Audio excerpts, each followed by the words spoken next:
Well, I haven't done a what's in my camera bag video for about 4 years now, and I've brought on some new gear, and so I thought I'd go over all of that. Starting with the bags that I'm using. The main bag that I take for example, when I go to a wedding, is my think tank. It's the airport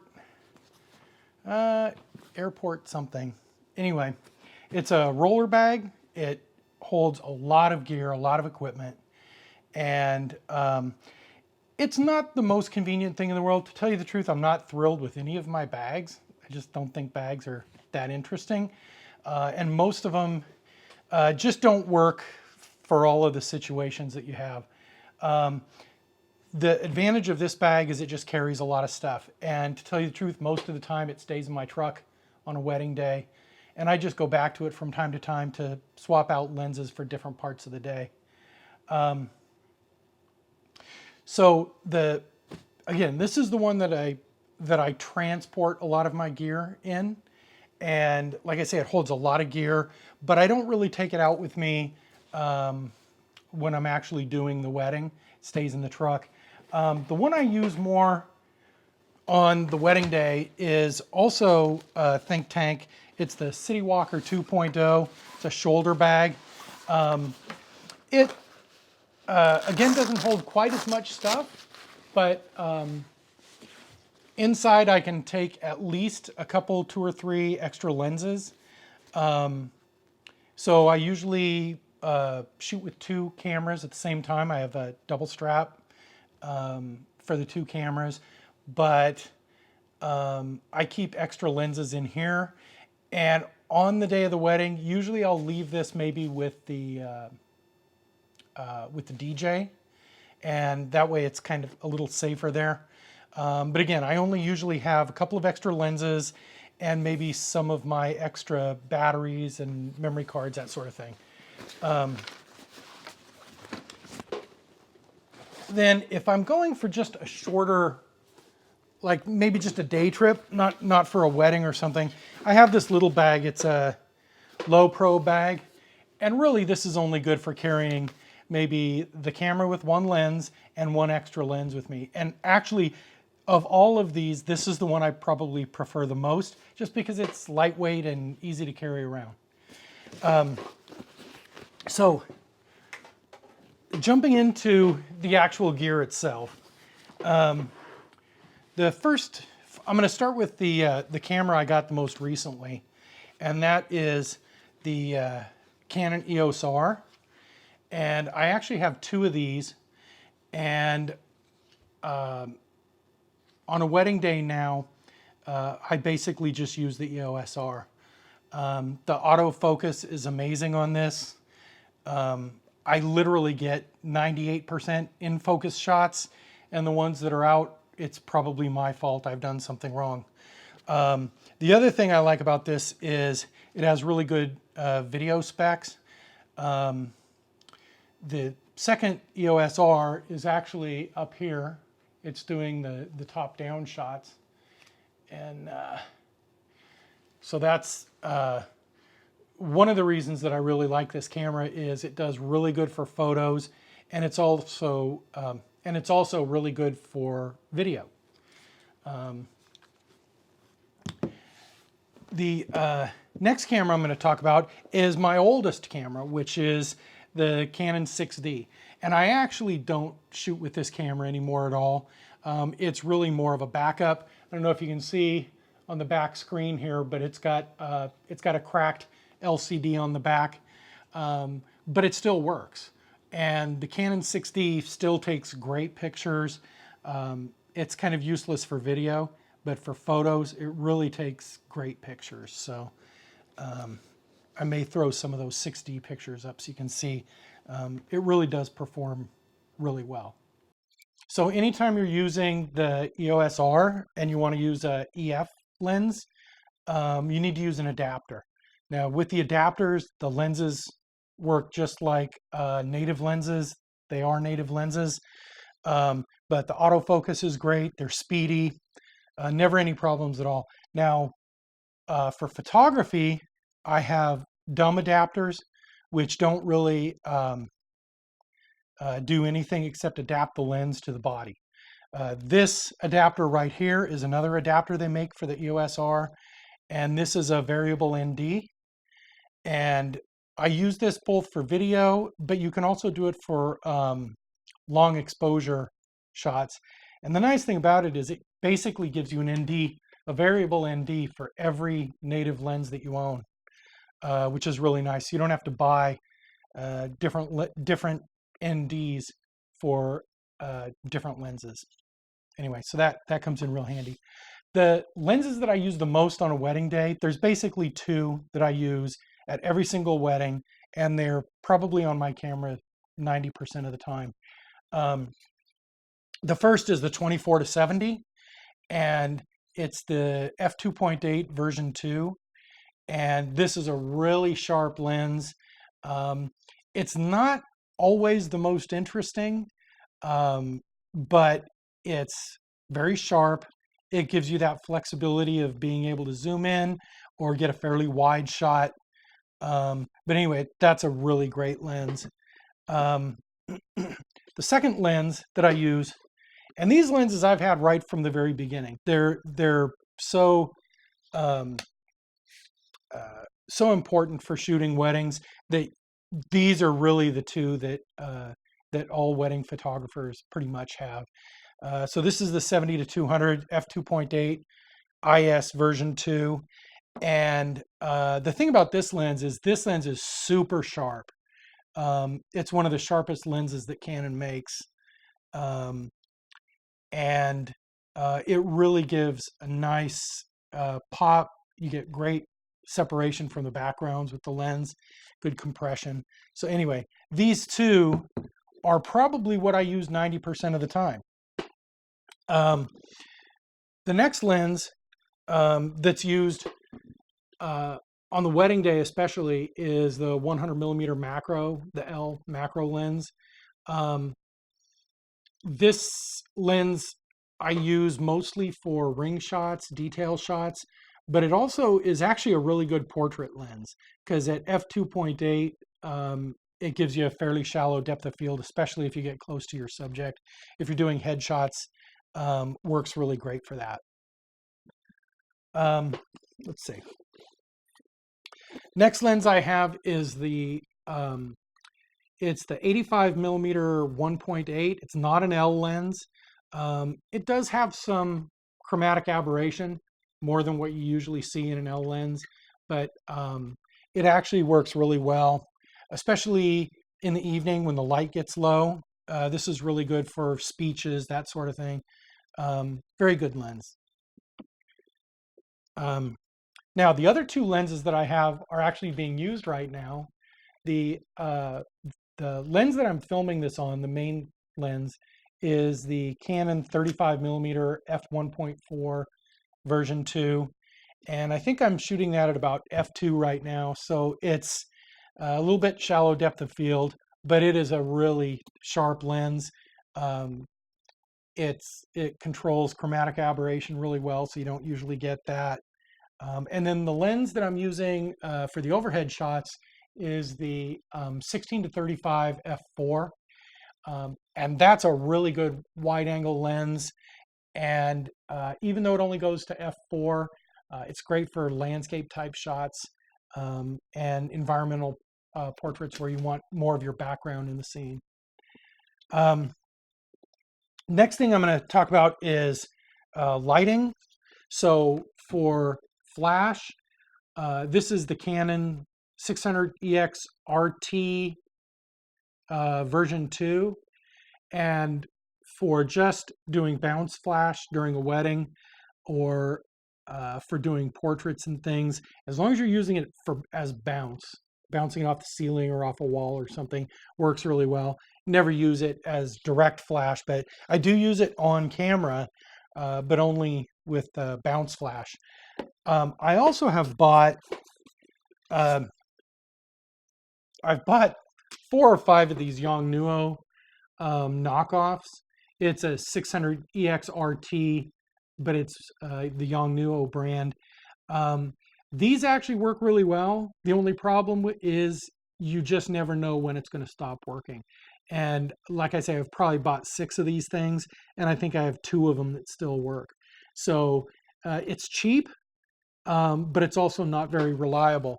If you really want reliable, go with the Canon flash. It's very consistent. You get very consistent lighting when you use it, and it's bulletproof. I've never had this thing not work as long as I have charged batteries in it. I also have, because occasionally when I'm shooting outside, like in the evening for a wedding, a lot of times you can't do bounce flash because there's nothing to bounce off of. You're outside. So I do sometimes use the flashes off camera. And for that, I have the Canon transmitter. So this goes in the hot shoe of the camera, and then it'll fire the flashes off camera. The way to do that, if you don't have a ceiling or a wall to bounce off of, I do have a couple of these Rogue flash benders, and these work really well. You attach it to the top of the flash. You can actually set the flash up on a light stand and then use these, and they'll kind of bring the light in. And they actually work really well. So I do use those occasionally, especially outside at night.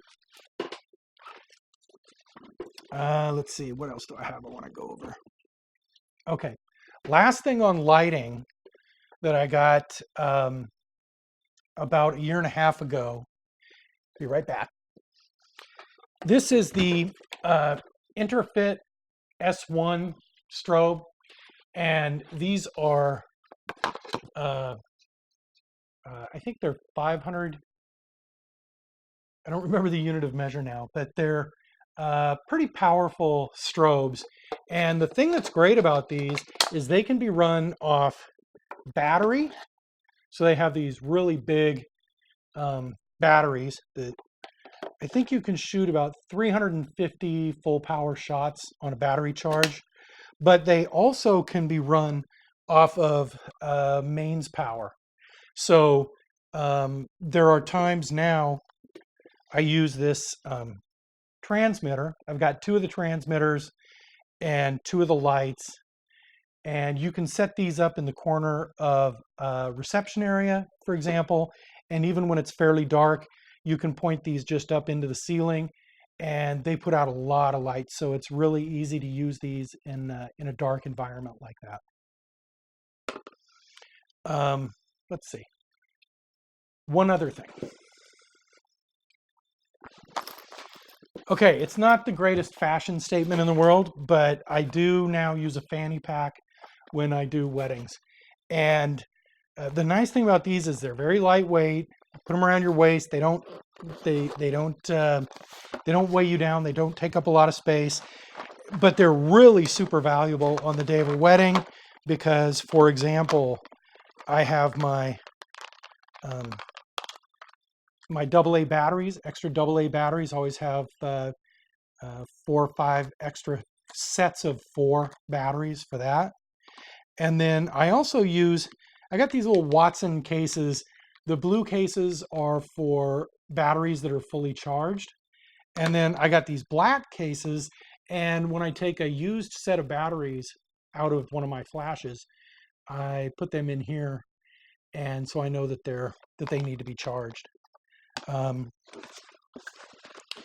also have I have probably 6 or 7 of the LP E6N batteries for the Canon cameras, and it's always good to have extras of these, spares of these.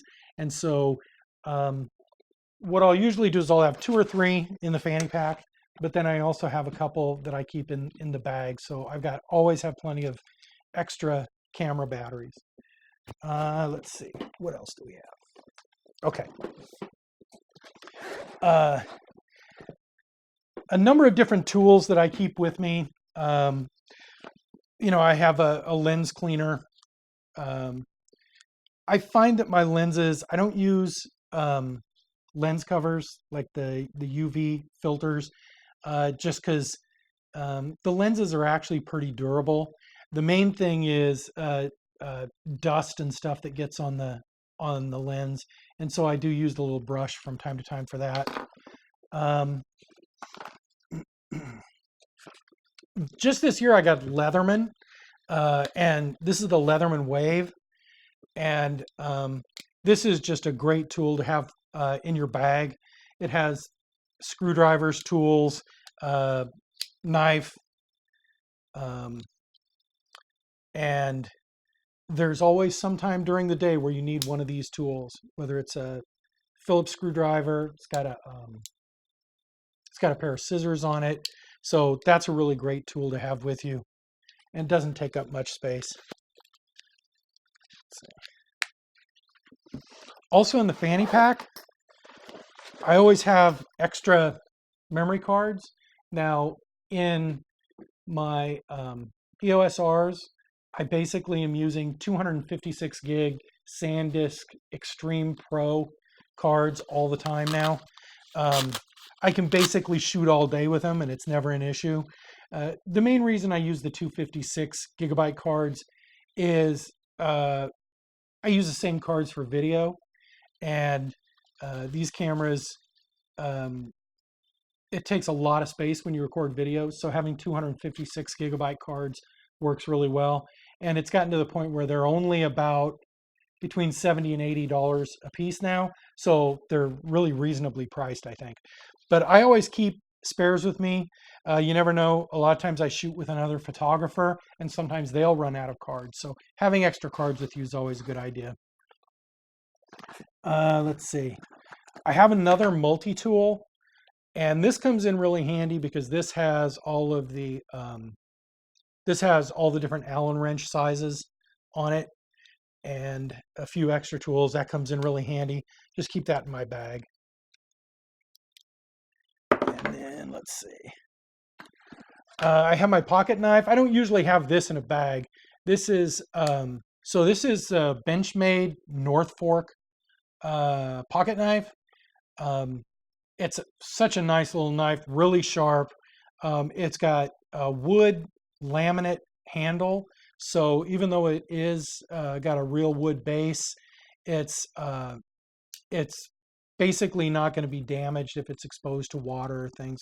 So great knife, and good to have one of these on you at all times.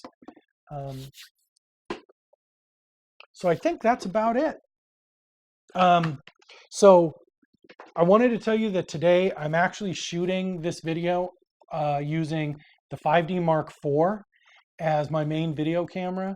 I really like the 5D Mark IV. I got that before I had the EOS Rs, and I still take it with me as a backup camera, and it is a great camera. It does really well, but it still requires micro focus adjustment for all of your lenses, and so I'm just finding that the EOS R is actually focuses even better than the 5D Mark IV. The 5D Mark IV has some things going for it, though. I think it actually does metering better. I think it's better at auto white balance and auto ISO. So that is the reason that I still have the 5D Mark IV. And for video, it's great too. I am shooting both of these in 4K, which means there is a crop. So on the 5D Mark IV, it's about 8 feet away from me right now, and it's got a 35 millimeter lens on it, and you kind of have to be that far away for that. I don't really find the 4K crop on these to be an issue, because if I need wider, I do have, for video, I have the 16 to 35, and I also have a 10 to 18 EFS lens that I can use on the EOS Rs, and that gives me a real wide field of view even when I'm shooting 4K. So I'm also, for the first time, this is the first video where I'm recording using the Rode Wireless Go mic, and so I haven't used that before, but I'm also recording into a boom mic just out of camera here, and that's also a Rode. It's one of their cheaper on-camera mics, but I'm running it into a separate recorder, And so I usually can get really good audio quality using that mic. And then as a third audio source, the 5D Mark IV is using the Rode Video Mic Pro Plus. And that's a really good mic, but it's 8 feet away from me. So I don't imagine that I'm getting great audio from that. But anyway, if you have any questions about any of my gear, leave a comment in the comment section below. And if you like this kind of content, subscribe to my channel.